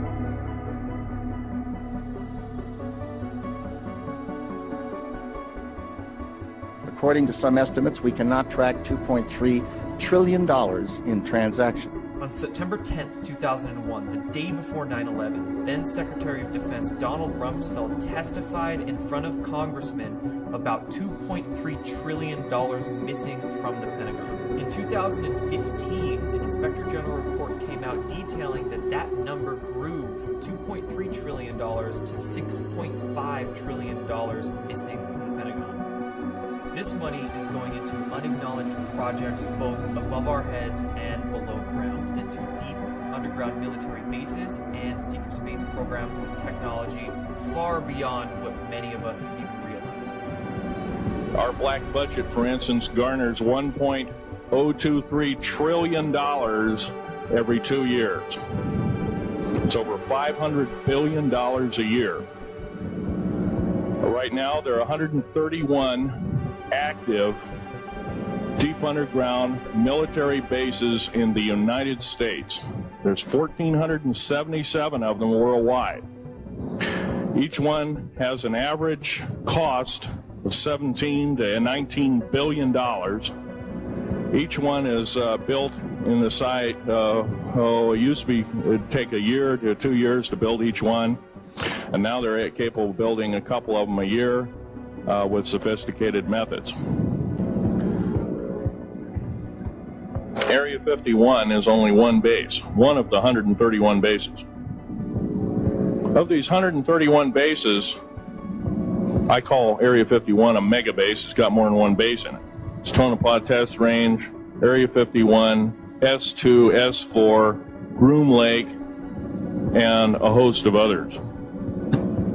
Now, these mega bases are gobbling up our gross national product. Right now we're spending 28% of the gross national product on building underground bases solely. China has built 50 different ghost cities that collectively are built to hold an estimated 64 million inhabitants. The apartment buildings, the roads, all of the infrastructure, all the plumbing, all the electrical, everything you need for a city, and there's nobody there. 50 cities, 64 million people. Now remember, China's gross domestic product is $11.2 trillion. They're not even spending a majority of their gross domestic product on these ghost cities, and yet they have the money to do it. It's only cost them a few $1 trillion. So once you start thinking about it that way, you start to see how much money $1,000 billion really is. $1 billion is a lot. If you're a billionaire, you can do anything you want. $1,000 billion is a sum of money that just gets dropped out there with this word trillion, but we're not really thinking about how it literally can build an entire civilization. The articles on China's ghost cities refer to it as China's multi-billion-dollar debt, not a debt in the trillions. In fact, in 2016, one estimate that I saw showed that the total estimated debt that China has gone into to build these ghost cities is only $2.5 trillion. Now that's 50 different cities that hold 64 million people, just because they think that as they continue to have a population boom, that they need to have a place where these people can eventually go. But literally nobody is there right now. So imagine what that means when you start tossing around a figure of the too big to fail banks needing a bailout that, according to Senator Ron Paul, was $29 trillion. You're talking about over 10 times the amount of money that China needed to build 50 different ghost cities that can hold millions and millions and millions of people. So then the question is, where did all this money go? The total amount of money in the world in the 2008 year of the collapse, the gross world product, or GWP, was only $60 trillion. So the theft of $29 trillion from the printed out of hot air US dollar is half of the wealth of the entire world. Try to wrap your head around this, because what I'm telling you is, from all the insiders I've been speaking to for the last 20 years, they are building civilizations. It's just not above ground where we see it on the surface of the planet. There is vast amounts of underground drilling. There are huge caverns, 20, 30 miles wide, that they've built out into gorgeous, elaborate cities, and they're building entire civilizations on planets and moons in our solar system. This is where the money is going. Well, I have a copy of the Inspector General Act here in front of me, and it says, among other things, that it's your responsibility to conduct and supervise audits and investigations relating to the programs and operations of your agency. That's correct. So I'm asking you if your agency has, in fact, according to Bloomberg, extended $9 trillion in credit, which, by the way, works out to $30,000 for every single man, woman, and child in this country. I'd like to know, if you're not responsible for investigating that, who is? At this point, we're conducting our lending facility project at a fairly high level and have not gotten to a specific level of detail to really be in a position to respond to your question. Have you conducted any investigation or auditing of the losses that the Federal Reserve has experienced on its lending since last September?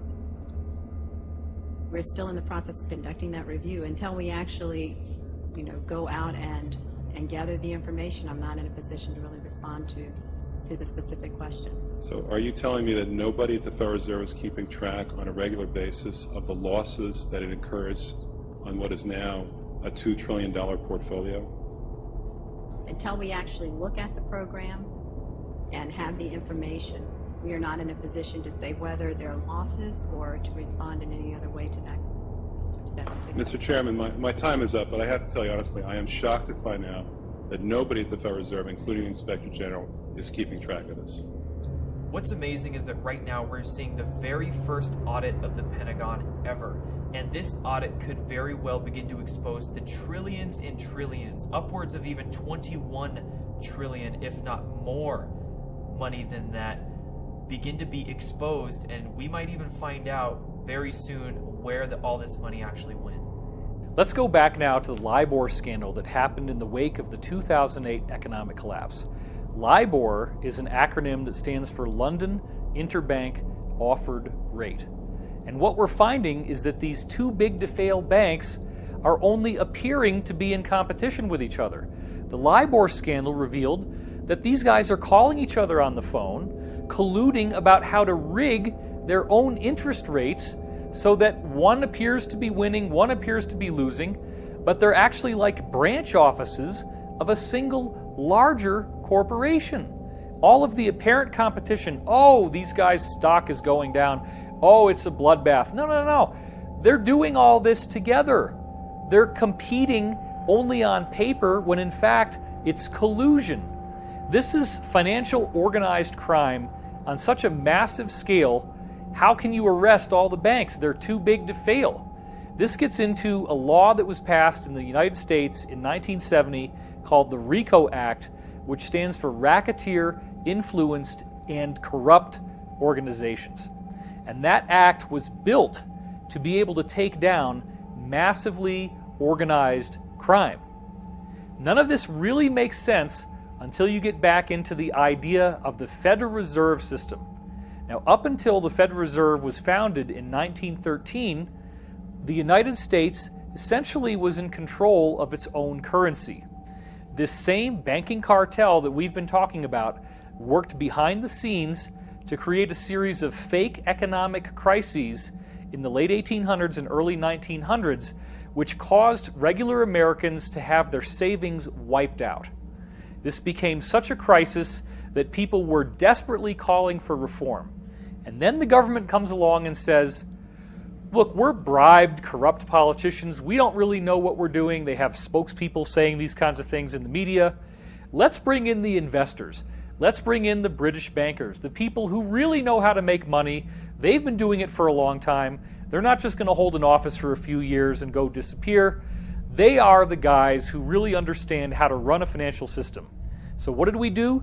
We handed over the issuance of American currency to a private corporation of private bankers.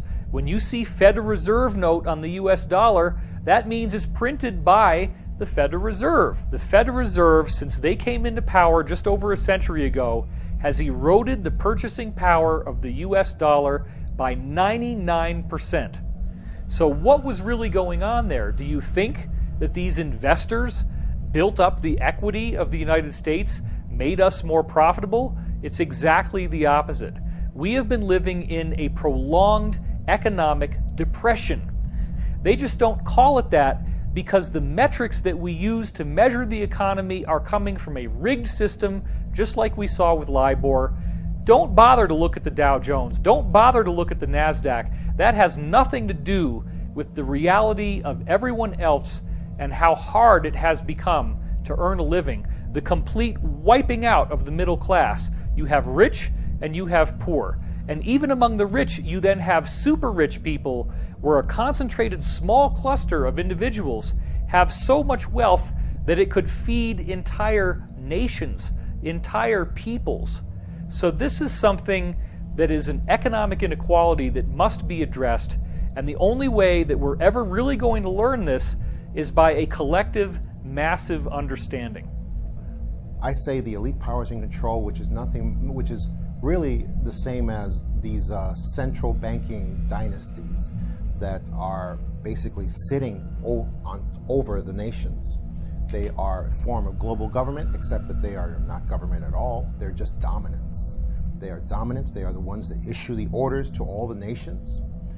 As we saw clearly in 1947, after Roswell, we saw these elite powers in control issue these orders to all the nations that anything real that comes up in regards to alien visitors or UFOs must immediately be covered up at all costs, no matter what.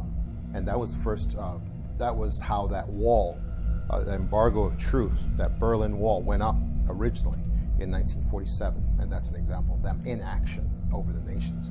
And that's the reason why disclosure and the images that conjures up in our minds is not a real thing, really, because the nations, whether you're talking about the United States or any place else, they don't have the actual agenda of aliens to reveal. They're not on the inside of that. They really aren't. The nations just follow orders. That's all they do. And that's what they're doing now, and that's what they always do. And when you see them all doing something strange or something that seems out of the ordinary, it's because they're following the orders of the elite powers in control. We stand at the birth of a new millennium, ready to unlock the mysteries of space, to free the earth from the miseries of disease, and to harness the energies, industries, and technologies of tomorrow. A new national pride will stir our souls, lift our sights, and heal our divisions. It's time to remember that old wisdom our soldiers will never forget. that whether we are black or brown or white, we all bleed the same red blood of patriots.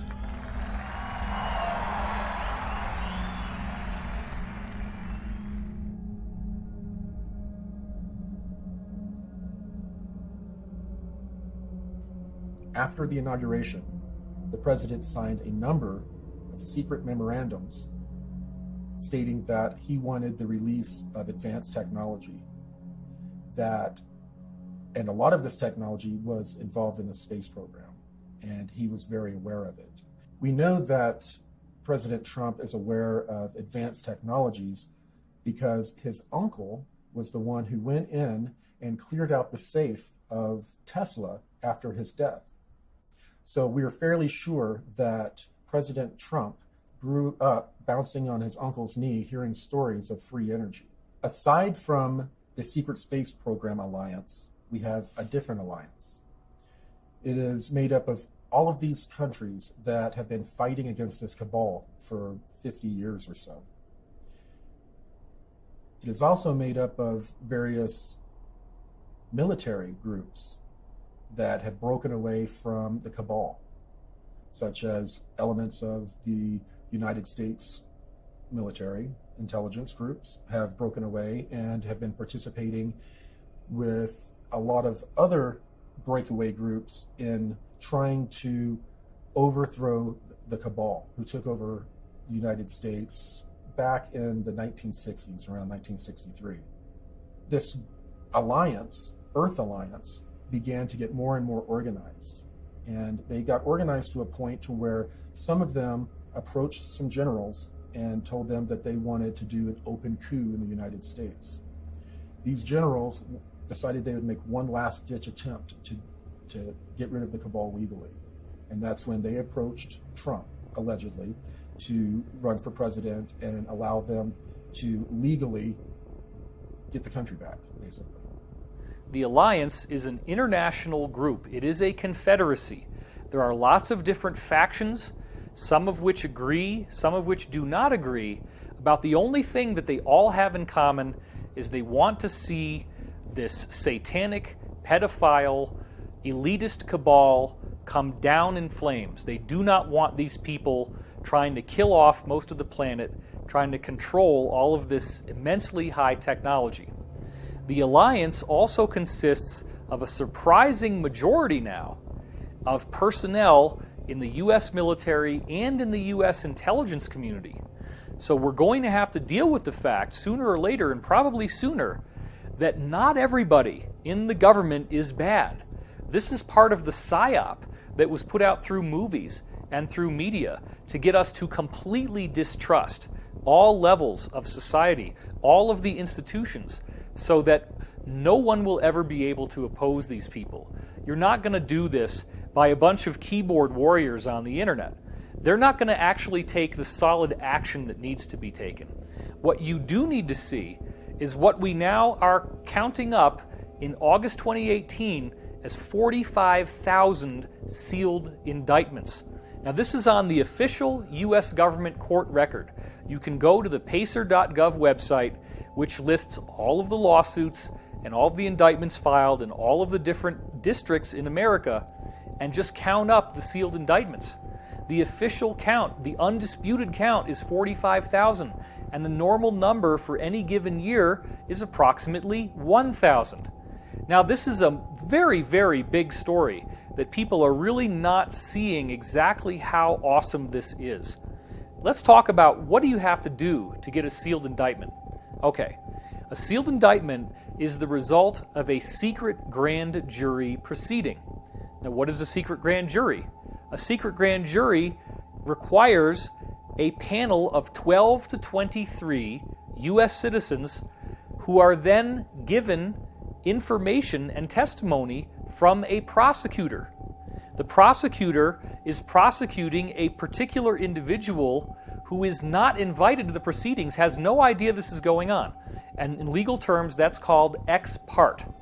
So he or she is testified against by the prosecutor, and then the jury has to decide if there is sufficient cause to prosecute this person with a crime, in which case they file a sealed indictment.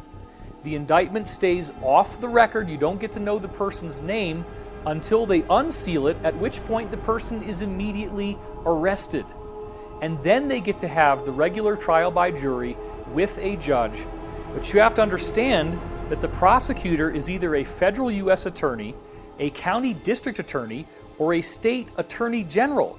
These are big, big league players. This is not some attorney that you hire in Podunk, okay? These are major players creating major indictments.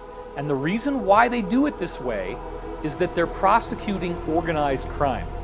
Typically, that's what it is. They're prosecuting a larger ring where they can't indict one person at a time. They have to get all their ducks in a row.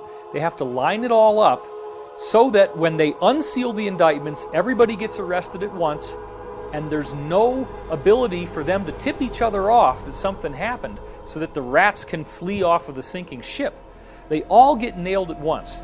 The phenomenon known as Q, or QAnon, came onto the scene at the very end of October 2017. And what essentially occurred is that a group that called themselves Q began posting on anonymous online image boards called 4chan and 8chan. And what they were posting was a lot of questions, a lot of suggestions, a lot of very interesting and intriguing data sets that essentially laid out a real-time takedown of the deep state by alliance and white hat groups behind the scenes. As the QAnon briefings recently stated, these indictments are going to be like Watergate times 1,000. We've never seen anything like this in the history of the world. Some of the most recent QAnon briefings, which our insiders have told us is coming from the Alliance, have said that there are many, many figures in the controlled mainstream media who are in these indictments as well. So Harvey Weinstein is just the beginning. And isn't it interesting that when Harvey Weinstein was finally arrested, in his hand he had the biography of Elia Kazan, who was a guy in early Hollywood history who was brought in during the McCarthy investigations and sang like a songbird and ratted out many other people in Hollywood. And Weinstein has now said he is doing the same thing and that everybody in Hollywood was doing the same stuff that he was doing. So he was upset about why he got singled out. So once these indictments become unsealed, this will be the fulfillment of the mass arrest scenario that I have been leaking on my website since 2009. The only two indictments that we've had unsealed so far involved the cult group NXIVM, the founder of NXIVM, Keith Raniere, and one of his understudies, the actress Allison Mack. These are the only two unsealed court records so far. And their unsealed indictments actually labeled child sex trafficking on them. And NXIVM has found to be a hotbed of cult activity, of ritual abuse, and of child sex abuse even. So if these are the only two records that have been unsealed so far, and they are taking down names of this caliber with charges of this caliber, we can only imagine what the rest of these unsealed indictments are going to show us. This is nothing new. It didn't start with the QAnon briefings, has nothing to do with who's president of the United States right now. This is a decades-long effort in the making, and they have tried and tried and tried in various ways to get this to work. They've had consistent failures, and now they're being much more systematic and much more methodical. It's all going to be done legally. All of the indictments are totally bona fide, and it's just that once this finally happens, it will be something we have never seen before in all of American history, a true second American Revolution. One of the things I learned as an FBI agent is not that I learned to believe in conspiracies more. What I learned to know is when I am caught up in a river of deception and everybody else around me is being taken on the same current and we're all being taken in one direction, and suddenly one guy has to stick his head up and say, this isn't right. This is all wrong. We're all just being fed garbage and we're not being told the truth. Well, how is it that technology in today's age our technology has moved forward by leaps and bounds in so many areas, yet we're still driving, the entire world is still driving automobiles that function essentially on the same technology that they have for 100 years. 100 years, and we're still using fossil fuels to fill up our gas tanks. How is that possible? That has not moved forward hardly one iota. I mean, they blend the stuff sometimes, but I mean, essentially, technology has been stuck for 100 years. Well, that's because that's one of the economic factors from the globalists that is so dead set against distributing real energy, which is free energy, which we know was discovered during Tesla's time. So Nikola Tesla is known, of course, for delving into free energy or zero-point energy sciences, but funny enough, near the end of Nikola Tesla's life, he was actually delving into anti-gravity research. And unfortunately, Tesla didn't have enough time nor money towards the end of his life to be able to continue his research into anti-gravity, but he passed along his knowledge to a man named Otis Carr. And funny story about that, Nikola Tesla was staying in a hotel in New York near the end of his career, and during his stay at this hotel, he befriended one of the workers that was there, and that was Otis Carr. And they courted a relationship, and Nikola Tesla actually felt comfortable enough to begin sharing some of his research with Otis Carr. Now, Otis Carr then went, after Nikola Tesla's passing, to develop this research out a little bit more so, and Otis Carr actually developed what was called the OCT-X1, I believe, and it was actually a flying saucer craft that was piloted with the consciousness of the individual, and he did, supposedly, actual experiments that were successful in navigating both space and time with this craft. So we could say Otis Carr actually was the first person to develop begin to develop a civilian-based space program. But he was essentially run out of business and was not able to continue the work he was doing because the military-industrial complex suppressed his work. But the same forces that destroyed that, I mean, at that time, supposedly it was Thomas Edison, who was a part of the global system. I mean, he was the original fossil fuels and normal electricity system, and he was just a front man to destroy Tesla and destroy his because the efforts to destroy his patents came from national government, not just Edison and his private conglomerate that had billions of dollars even at that time. And the reason for that is why? Because this effort to repress free energy was coming from the elite powers in control, the ones that sit on top of everybody and tell everybody, we got to stop this. And what we're seeing today, of course, is that free energy is like a dam that they're sprouting leaks, and it's getting ready to burst forward because it is coming, and it's coming really soon because it's been out there so long. And I think we're getting to the point where it is going to come forward, and it's going to come forward maybe from several sources at the same time because the pressure has built up so much from so many different sources. So I think we are going to get it very soon. I was asked to give a paper at Vandenberg Air Force Base to the American Institute of Aeronautics and Astronautics. And their normal request would have been, tell us how you're trying to get new business using advanced technology. In other words, that was my job, to run 250 guys with different disciplines to try to get new business. But instead, I surprised them by saying, I want to give a talk called The Giant Discoveries of Future Science. And there was a moment of silence, and okay. So I developed this talk, and in this talk, what I established was I distinguished the difference between engineering and science. Engineers being people who want to build something and make it work. They don't really care how to get there. And the scientists who want to know the, quote, truth underneath. And I made that distinction, and then I gave examples of 10 scientific facts that are essentially established you know, the Earth evolved by gradual processes, and that their Maxwell's equations are the right answer, and then Einstein's E equals mc squared, that was all good. And then I took these 10 greatest achievements by the 10 scientists and asked, what can we tell about these 10? And the interesting thing was that you could tell 3 things. Number one, not a single one of them was known in the field. Number two, every single one of them had been criticized by their peers as being stupid or charlatans. And number three, the average age was 23 when they made their discovery.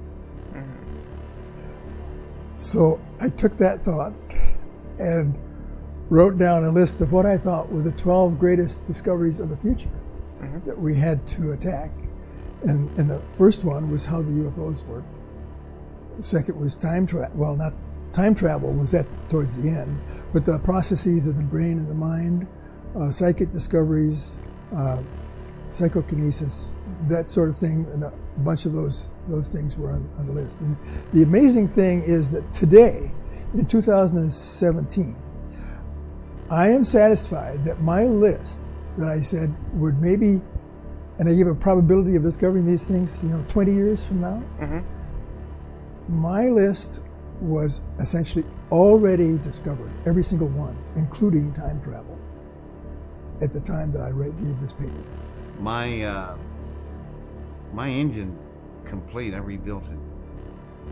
I have the entire package setting and outsourced on the servers around the planet. Upon my death, the servers dump everything onto the web. And I mean everything. Blueprints, schematics, diagrams, list of materials, list of tools, list of suppliers that will help you get the tools, dimensions, 3-dimensional working models. You'll be able to any normal lab would be able to reconstruct this thing, get the same results I did. And I want that done because that will be validation of technology. But once it's built, it's not going to sit there. They're going to use it. And I expect in a year's time, once that kind of technology is dumped, they build it, they start using it, oil is reduced to a lubricant planet-wide, and that's it. That's the first step. Imagine what happens next. I don't want to be around. That's the reason it'd be a media circus, and I just not into that. So I'll just leave it behind, and y'all can play with it and do with what you want.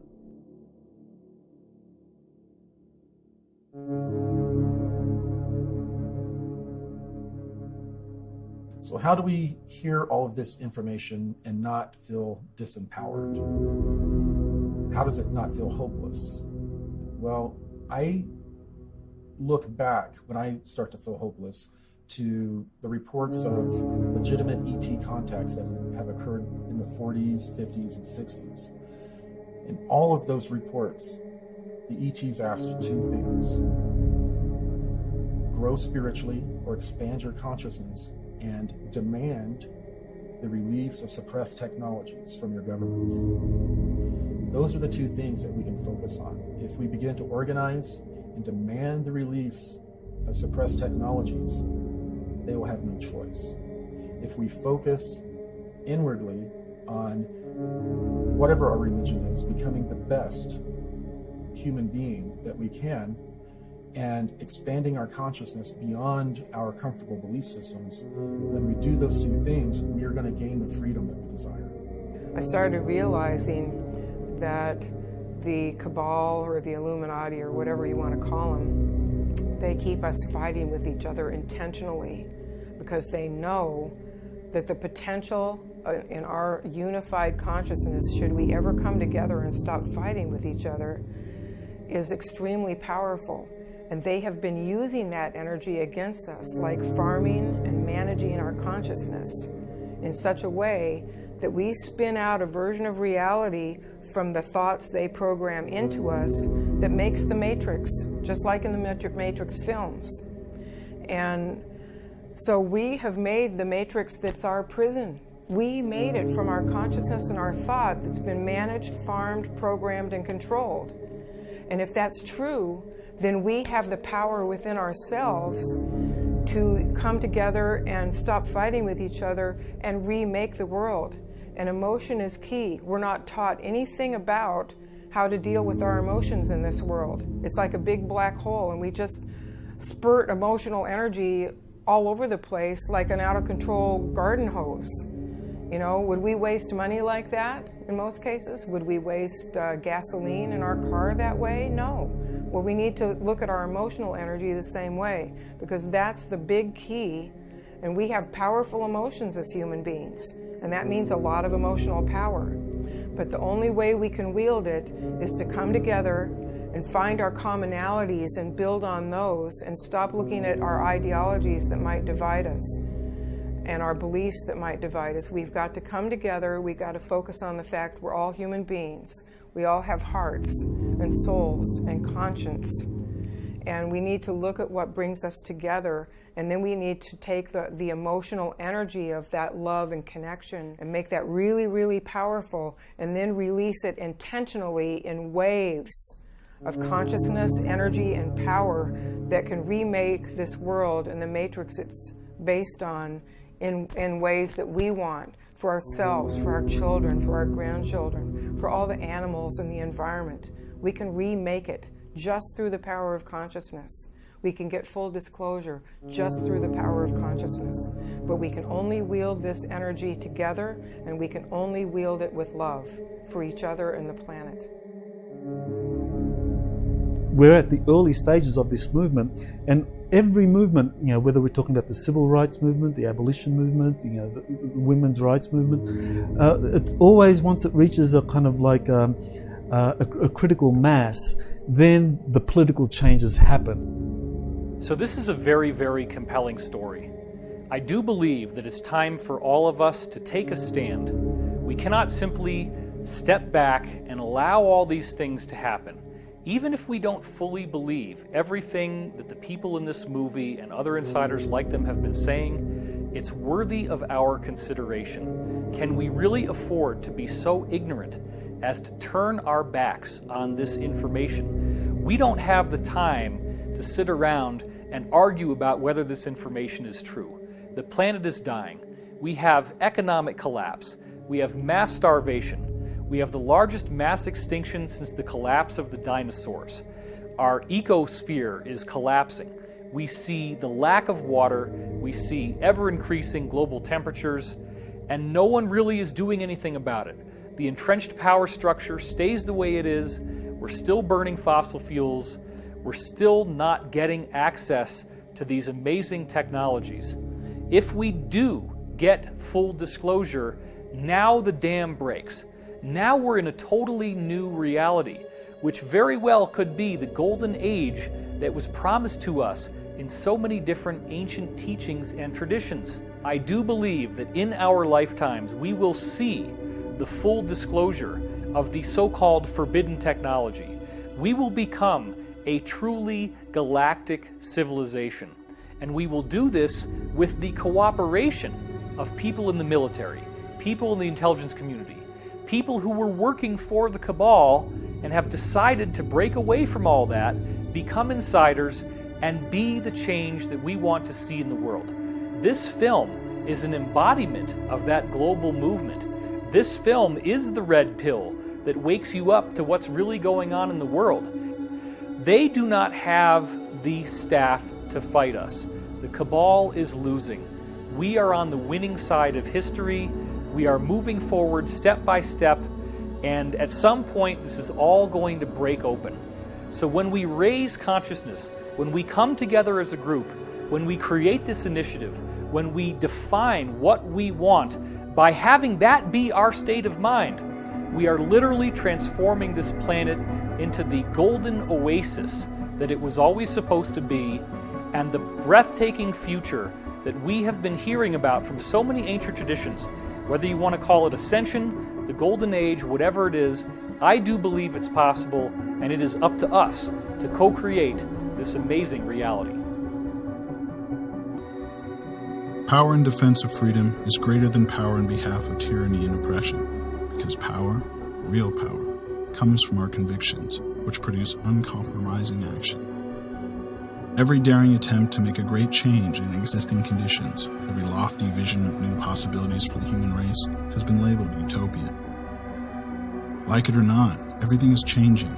The result will be the most wonderful experience in the history of humanity, or the most horrible enslavement that you can imagine. We must draw our strength from the very despair in which we have been forced to live. We were born with potential. We were born with goodness and trust. We were born with ideals and dreams. We were born with greatness. We are the universe in ecstatic motion, and it does not require many words to speak the truth. The ultimate end of all revolutionary social change is to establish the sanctity of human life, the right of every human on the planet to liberty and well-being. Do not allow yourself to get lost in the fear of change. Remember, the wound is the place where the light enters you.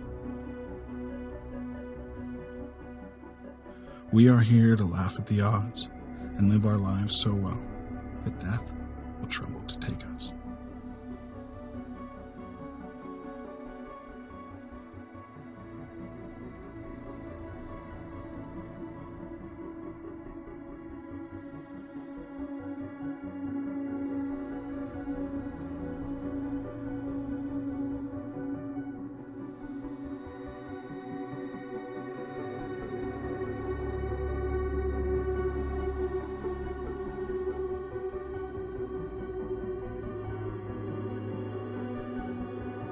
Very importantly, I'm hereby directing the Department of Defense and Pentagon to immediately begin the process necessary to establish a Space Force as the 6th branch of the armed forces. That's a big statement.